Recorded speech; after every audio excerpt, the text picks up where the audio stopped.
Queridos irmãos, nós gostaríamos de pedir perdão pela perca de sinal e pela queda na live que estamos transmitindo, mas estamos gravando para que posteriormente possa ser postado o vídeo sobre a palavra que o Senhor colocou no nosso coração para que pudesse transmitir ao coração da igreja. Mateus capítulo 24, os versos 3 a 8, foi o que nós lemos no início desta live, para poder estar aqui falando sobre os sinais que antecedem a volta do nosso Senhor Jesus. Eu iniciei dizendo sobre um dos sinais que o apóstolo Pedro descreve na sua segunda epístola, capítulo 3, versos 3 e 4, quando ele diz que nos últimos dias surgiriam escarnecedores e diriam: aonde está a promessa da sua vinda? Para refrescar a memória dos irmãos, nós pudemos observar o escárnio que foi feito com Jesus no carnaval, também o escárnio que tem sido feito com o nome de Jesus em um programa de mídia social. E a Bíblia diz que de Deus não se escarnece, de Deus não se zomba. Então este é um dos principais sinais. E o primeiro sinal que eu quero aqui dizer para os irmãos, que o apóstolo Pedro diz que nos últimos dias seria assim. Quando os apóstolos questionam a Jesus sobre os sinais, Jesus responde dizendo, colocando os sinais que antecederiam o retorno do Senhor, mas dizendo que seria um princípio de dores. Que princípio de dores são essas? Está fazendo um paralelo com dores de parto que as mulheres sentem. Ela inicia sendo de 3 em 3 horas, depois as contrações começam a reduzir entre 30 em 30 minutos, depois de 10 a 10 minutos, até que cheguem de 30 em 30 segundos, quando já está breve para poder dar à luz à criança. Todos dizem que os sinais que nós vivemos já são sinais antigos, e é verdade. Desde quando Adão e Eva caíram no jardim do Éden, foram expulsos do jardim do Éden, quando eles desobedeceram a Deus no capítulo 3 do livro de Gênesis, foi aí que o pecado entrou no mundo. Foi aí que entrou a morte através de Adão, pela desobediência. Tendo no capítulo 4 de Gênesis o primeiro homicídio, quando Caim vai matar Abel, seu irmão. É verdade que desde quando o pecado entrou no mundo, estes sinais são evidentes, só que há um detalhe, por isso que Jesus disse que são princípio de dores. E por que princípio de dores? Porque a questão a ser colocada aqui não é somente os sinais, mas são as evidências dos sinais que têm sido multiplicado a cada dia, sinais que têm crescido a cada dia. Então, quando nós olhamos para a Bíblia Sagrada, nós vamos ver um outro sinal, que é o sinal de guerra, que Jesus vai dizer. E nós já passamos por 2 grandes guerras. Que guerras são essas? A Primeira Guerra Mundial, iniciando-se em 1914, com a morte de 20 milhões de pessoas. A Segunda Guerra Mundial, com início de 1939, com a morte aproximadamente de 85 milhões de pessoas. Veja que com o passar do tempo, a multiplicação dos sinais são alterados, eles são elevados a cada dia, e é isso que Jesus queria que nos atentássemos quando olhássemos as Escrituras Sagradas. Há um outro sinal, é o sinal da fome. A ONU vai dizer que a fome atinge 820 milhões de pessoas no mundo.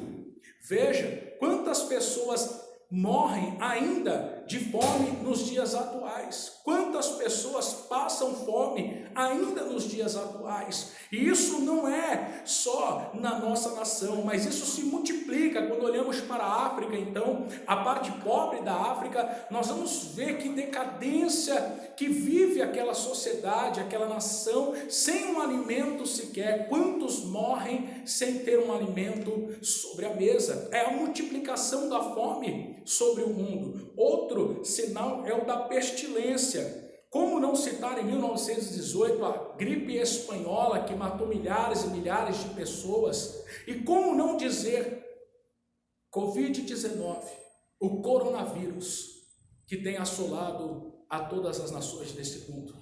Jesus disse que seriam sinais. Nenhum de nós tínhamos entendimento ou acharíamos que passaríamos pelo momento que estamos passando na atualidade.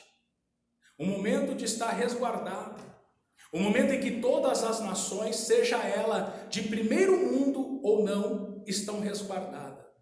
Por quê? Porque tudo isso mostra que o grande e o todo-poderoso é Jesus. Jesus não perdeu o controle de nada. Ele continua no alto e sublime trono com o teu cetro de justiça, regendo as nações. E nós, diante de toda esta pandemia, podemos observar como somos pequenos, como somos limitados, como somos frágeis, como somos dependentes de um Deus grande e poderoso. Aqueles que escarneceram, tenho uma certeza que agora estão clamando por socorro. Aqueles que escarneceram, agora estão pedindo, clamando a misericórdia do Senhor, porque não sabem o que fazer.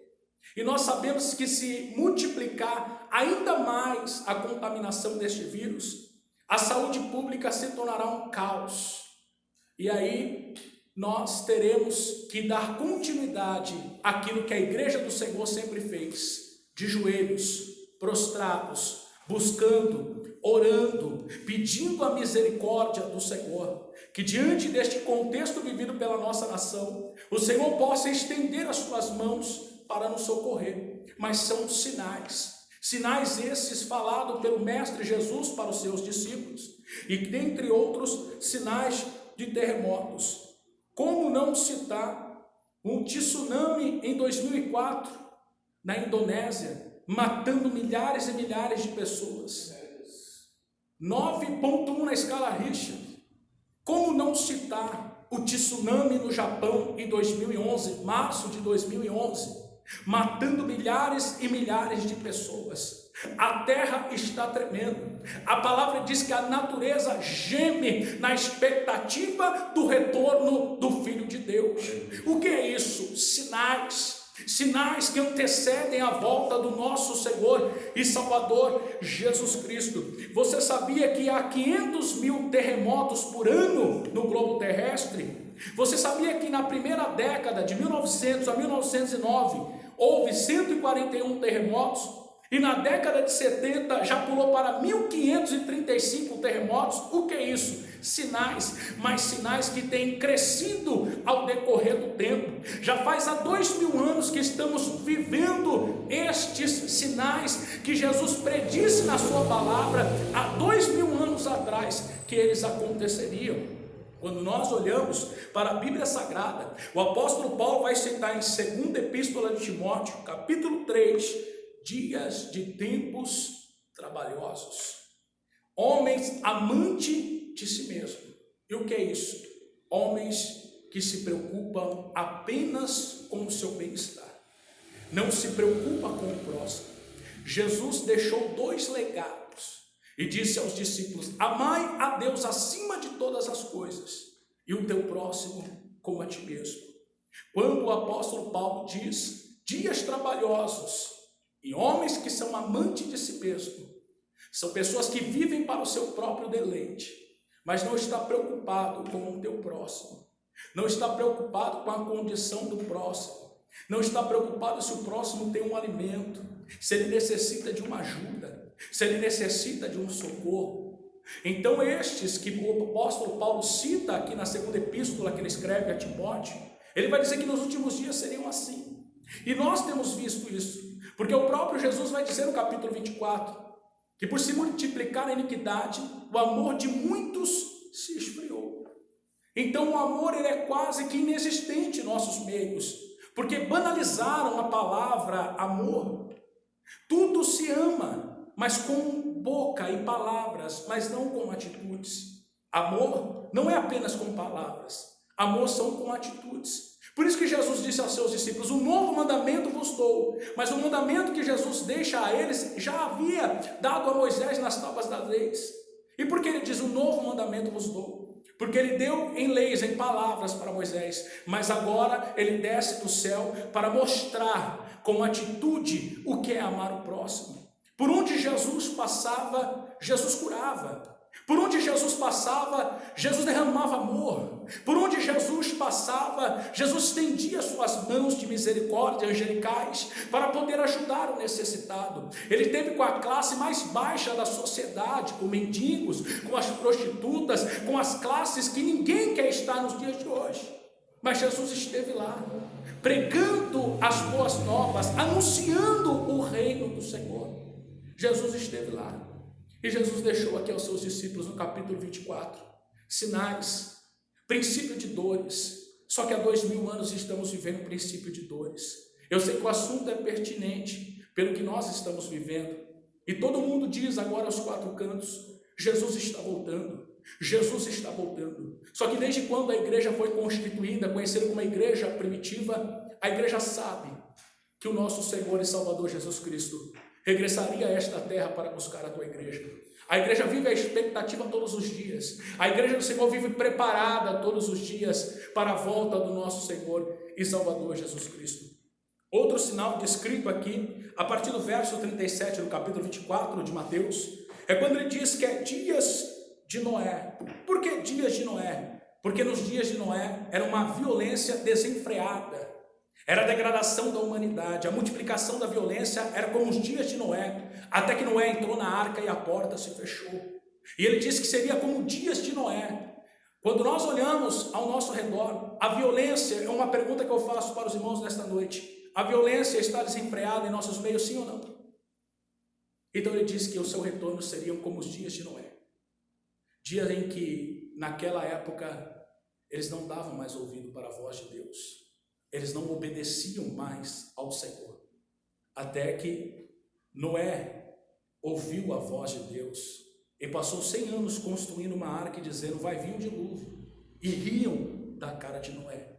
Assim como muitos riem quando a igreja diz que Jesus vai voltar, que Jesus vai retornar para buscar a igreja. Muitos não acreditam, muitos riem desta verdade, mas isso não é conto de carochinha, não. Isso é verdade bíblica. Quando nós olhamos para a Escritura Sagrada, nós vamos entender em que período é este que nós estamos vivendo. E Jesus vai dizer para os seus discípulos que esta geração não passaria sem antes que vivesse todas estas coisas. Era a geração dos discípulos que Jesus estava dizendo? Não. Era a geração que viveria a multiplicação das dores. Porque nós já estamos no princípio há 2000 anos. Eu creio, minha analogia, que já estamos chegando ao fim, e que breve o Senhor retornará. Não sabemos dia e nem hora, mas são os sinais evidentes da Escritura Sagrada e de toda a vivência que nós estamos passando, inclusive nos dias atuais, é que faz-nos, igreja do Senhor, acreditar na volta de Jesus Cristo. João capítulo 4 vai dizer, a hora vem, e agora é, em que os verdadeiros adoradores adorarão ao Senhor em espírito e em verdade. A hora é agora, irmãos. A igreja pode estar com as portas fechadas, mas a igreja sou eu, a igreja é você. A obra do Senhor não para. Você tem liberdade para adorar o Senhor, aonde quer que esteja, aonde quer que vá, você tem liberdade para adorar a Deus, porque o Espírito Santo do Senhor, que habita em vós, testifica da sua palavra, da sua existência, e testifica que o nosso Senhor e Salvador Jesus Cristo vai regressar a esta terra. Eu quero falar para você nesta noite, que está assistindo este vídeo, Jesus Cristo é o caminho, a verdade e a vida. Ninguém vem ao Pai se não for por Jesus.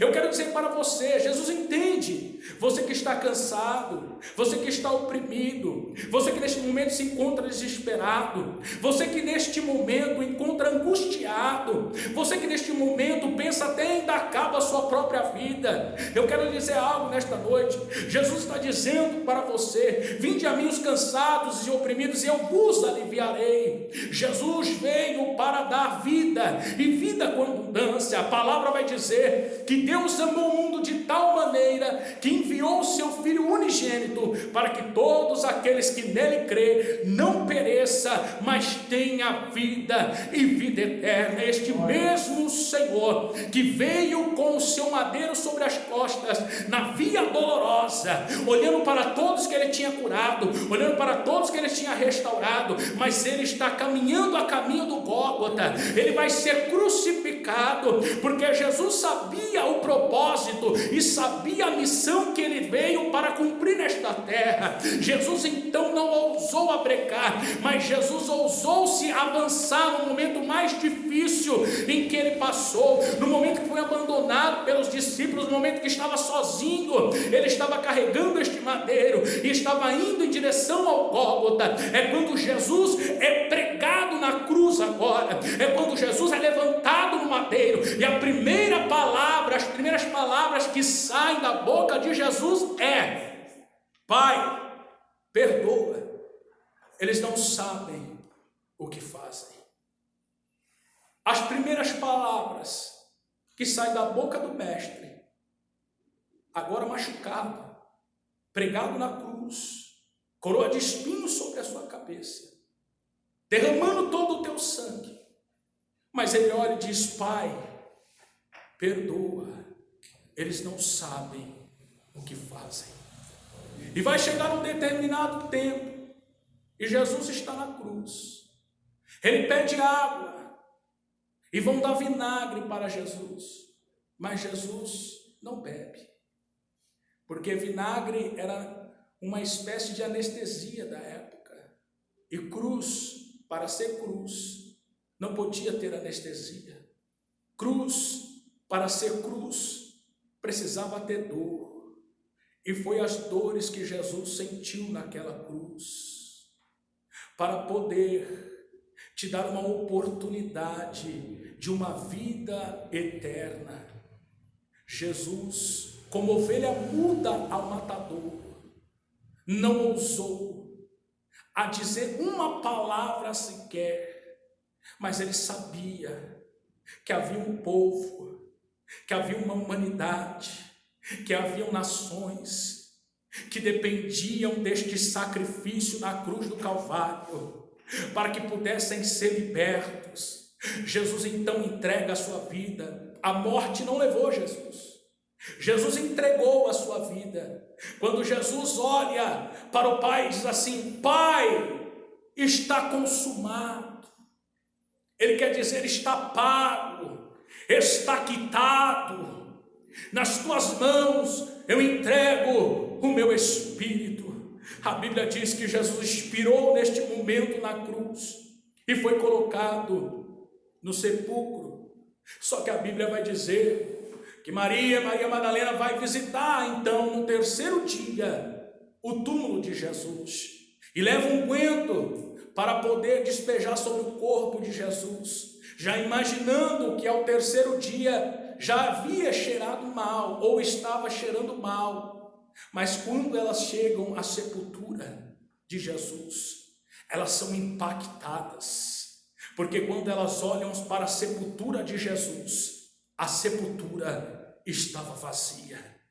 Jesus não estava mais na sepultura, porque ao terceiro dia Jesus ressuscitou para poder trazer à humanidade salvação. Jesus ressuscitou porque ele venceu a morte. Jesus ressuscitou. Jesus foi lá no inferno, uma analogia minha, retirar da mão de Satanás a chave da morte e dizer: eu sou o princípio e fim, eu sou o alfa e o ômega, e ele tem poder sobre a vida, poder sobre a morte. Este é Jesus Cristo de Nazaré. Jesus morreu, Jesus ressuscitou. Eu estou falando contigo contigo nesta noite que está afastado dos caminhos do Senhor. Eu estou falando contigo nesta noite que ainda não se rendeu aos pés do Senhor. Ele morreu para te salvar, Ele sofreu para te salvar, Ele foi moído, o castigo que estava sobre Ele é o que nos traz a paz,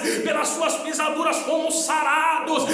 Esse é o nosso Senhor e Salvador Jesus Cristo, e Ele vai dizer aos seus discípulos: eu vou para preparar caminho, para preparar aonde estarei eu, estarei vós. E Ele disse aos seus discípulos, a Bíblia vai dizer que após Jesus ressuscitar, Ele vai ficar 40 dias ainda auxiliando os seus discípulos e ensinando-os. E a Bíblia diz que quando Ele está no Monte das Oliveiras, Atos capítulo 1, verso de número 9, Ele começa a ser elevado, a nuvem toma Jesus e Jesus começa a ser elevado, e os discípulos agora estão autônicos e estão olhando para cima e veem que Jesus está sendo elevado e foge dos olhos dos discípulos. Eles não têm reação porque estão vendo, e aí a Bíblia vai dizer que 2 varões vestidos de branco vão cutucar os discípulos e dizer: varões galileus, por que olhais aos céus? Este mesmo Jesus, recebido por vós e nos céus, retornará a esta terra da mesma maneira que viste ir, dando aos discípulos a certeza que tudo que eles passariam pós Jesus ser assunto aos céus valeria a pena. Você, meu amado irmão, tudo que você está passando vai valer a pena. A Bíblia vai dizer em Apocalipse 21, 4, que Jesus enxugará dos nossos olhos todas as lágrimas. Lá não haverá mais tristeza, lá não haverá mais dor, lá haverá gozo e glória, a glória resplandecente do nosso Senhor. A igreja do Senhor não para, porque Ele vai dizer assim: não pode se esconder uma cidade edificada nos montes. A igreja do Senhor não terá a sua luz ofuscada, porque a luz que brilha na igreja do Senhor é o Espírito Santo, é a luz do sol da justiça. Você que é a igreja do Senhor, que nos ouve nesta noite, tu tens liberdade para adorar. Adore ao teu Senhor nesta noite. Nada nem ninguém pode parar a sua adoração, nada nem ninguém pode calar a sua adoração.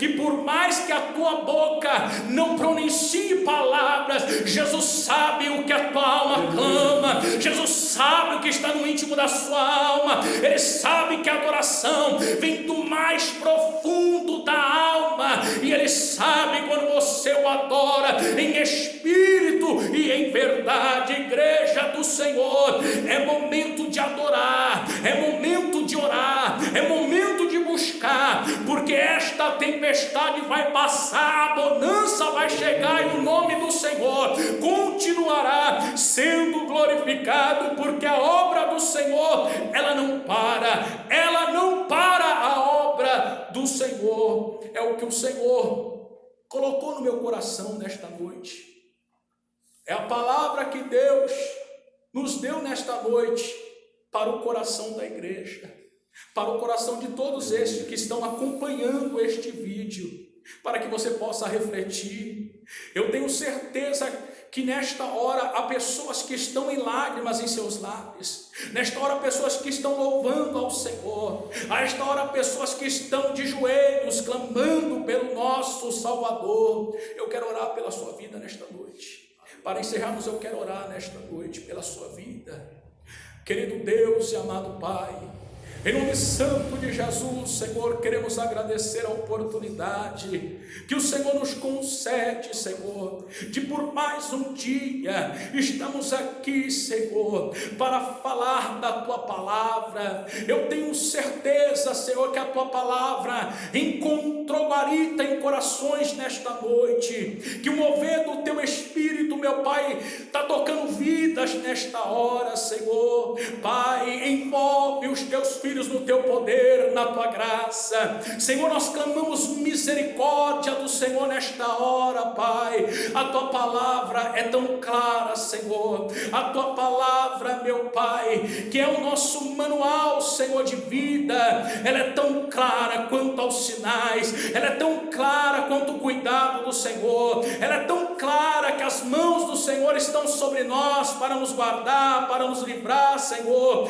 Pai, nós pedimos a Ti, Senhor, sara esta terra, esta nação, Senhor, visita as demais nações, Senhor, que este vírus, meu Pai, possa começar a regredir, Senhor, possa começar a recuar, Senhor. Ó Deus de poder e glória, alcança vidas nesta noite, meu Pai. Nós queremos Te agradecer. Continue abençoando a vida dos nossos irmãos, Senhor, que estão aqui presentes, participando, Senhor, desta gravação, dos nossos irmãos que fazem parte da membresia, Senhor, aqui de Alpes, das demais congregações, Senhor, ao pastor presidente, Zé Wellington, Senhor, aos pastores setoriais, em especial ao pastor Serginho, que é o pastor setorial desta obra, a todos os dirigentes e congregações, Senhor, continue dando graça, poder e revestimento, meu Pai. Tudo isso que nós pedimos nesta hora, Senhor, nós Te glorificamos e Te exaltamos em nome de Jesus. Amém.